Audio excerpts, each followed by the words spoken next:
Assalamualaikum warahmatullahi wabarakatuh.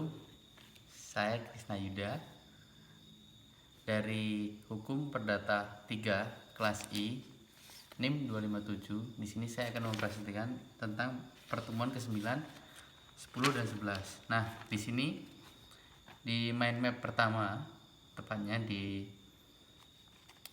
tentang materi perikatan yang timbul dari perjanjian sampai berakhirnya perikatan. Nah, di sini pertama saya terangkan bahwa tercapainya tujuan perjanjian. Lanjutan dari perikatan yang timbul dari perjanjian adanya putusan hakim. Setelah itu ada kesepakatan para pihak. Nah, contoh sendiri dari kesepakatan para pihak adalah MOU. MOU sendiri adalah Memorandum of Understanding atau dalam bahasa Indonesia adalah nota kesepahaman.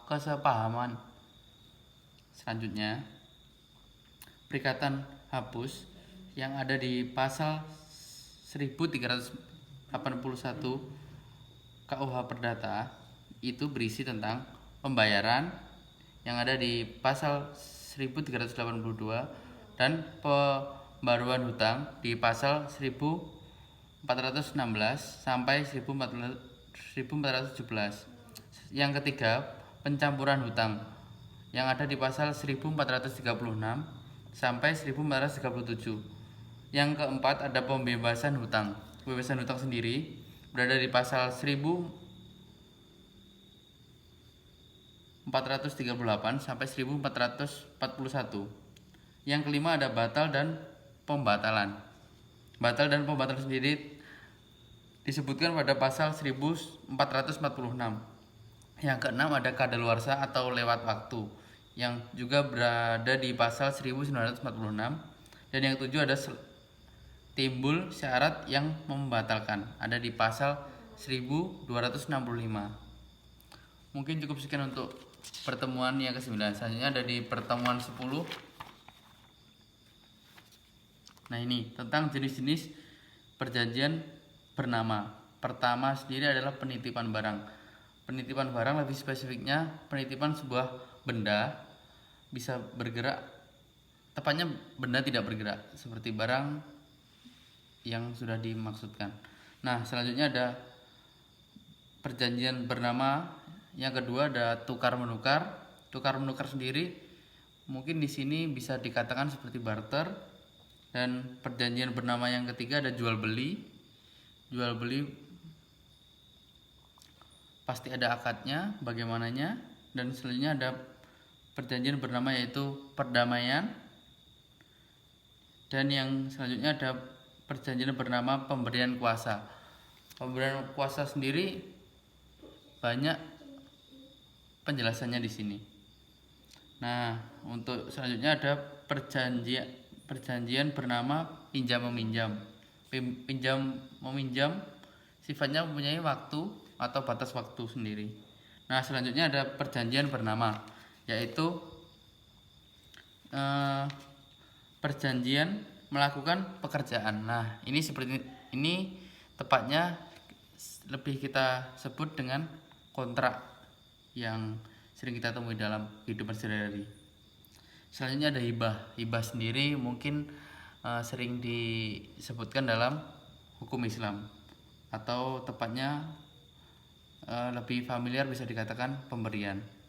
Nah, yang terakhir ada perjanjian bernama yaitu sewa menyewa. Sewa menyewa sendiri seperti pinjam meminjam sifatnya, yaitu mempunyai batas waktu, namun sewa menyewa pasti tepatnya ada nominalnya. Nah, selanjutnya ada pertemuan 11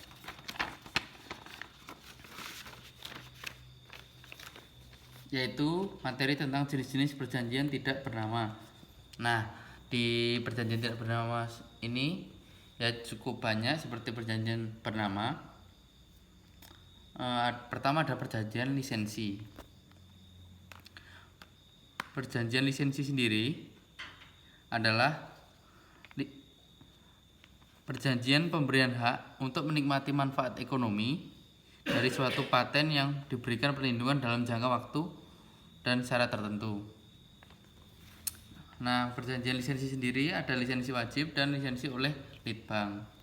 Selanjutnya, perjanjian tidak bernama perjanjian pembiayaan konsumen yang berada di pasal 1313 sampai 1319.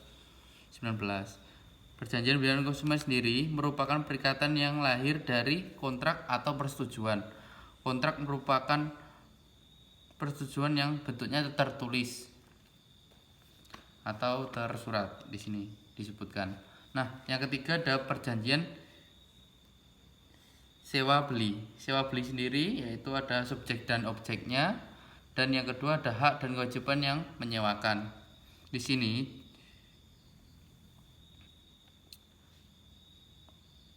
penjualan barang dengan cara memperhitungkan setiap pembayaran yang dilakukan oleh pembeli dengan pelunasan atas harga yang telah disepakati bersama dan diikat dalam suatu perjanjian. Nah, perjanjian itu disebut perjanjian sewa beli. Nah, yang keempat ada perjanjian sewa guna usaha atau biasa kita sebut di keseharian kita yaitu leasing. Nah, sewa guna usaha didefinisikan sebagai kegiatan pembiayaan dalam bentuk penyediaan barang modal baik secara sewa guna usaha dalam hak opsi maupun sewa guna usaha tanpa hak opsi untuk digunakan oleh penyewa guna usaha selama jangka waktu tertentu berdasarkan perjanjian antara kedua belah pihak tersebut. Nah, yang selanjutnya ada perjanjian anjak piutang. Anjak piutang sendiri adalah suatu transaksi keuangan sewaktu suatu perusahaan menjual piutangnya. Misalnya tagihan dengan memberikan suatu diskon. Ada 3 perbedaan yaitu anjak piutang dan pinjaman bank. Pertama, anjak piutang adalah pada nilai piutang bukan kekayaan kredit perusahaan. Nah, selanjutnya ada perjanjian waralaba. Perjanjian waralaba sendiri adalah rujukan yang mengikat antara pemberi waralaba dan penerima waralaba. Itu pemberi waralaba penting untuk membuat perjanjian waralaba yang lengkap dan jelas untuk memproteksi bisnis dan kerjasamanya. Nah, yang terakhir ini adalah perjanjian BUT atau dalam bahasa Indonesia biasa disebut dengan perjanjian bangun guna serah. Adalah perjanjian merupakan bentuk perjanjian kerjasama yang dilakukan antara pemegang hak atas tanah dengan investor yang menyatakan bahwa pemegang hak atas tanah memberikan hak kepada investor untuk mendirikan bangunan selama masa perjanjian tersebut. Nah, mungkin cukup sekian dari presentasi Mindmap saya. Ini didukung dengan sumber dari KUH Perdata dan juga ada jurnalhukum.com, akademia.edu, hukumonline.com, dan jurnalhukum.com. Sekian saya ucapkan. Wassalamualaikum warahmatullahi wabarakatuh. Dan jangan lupa like, komen, dan subscribe YouTube channel saya. Terima kasih.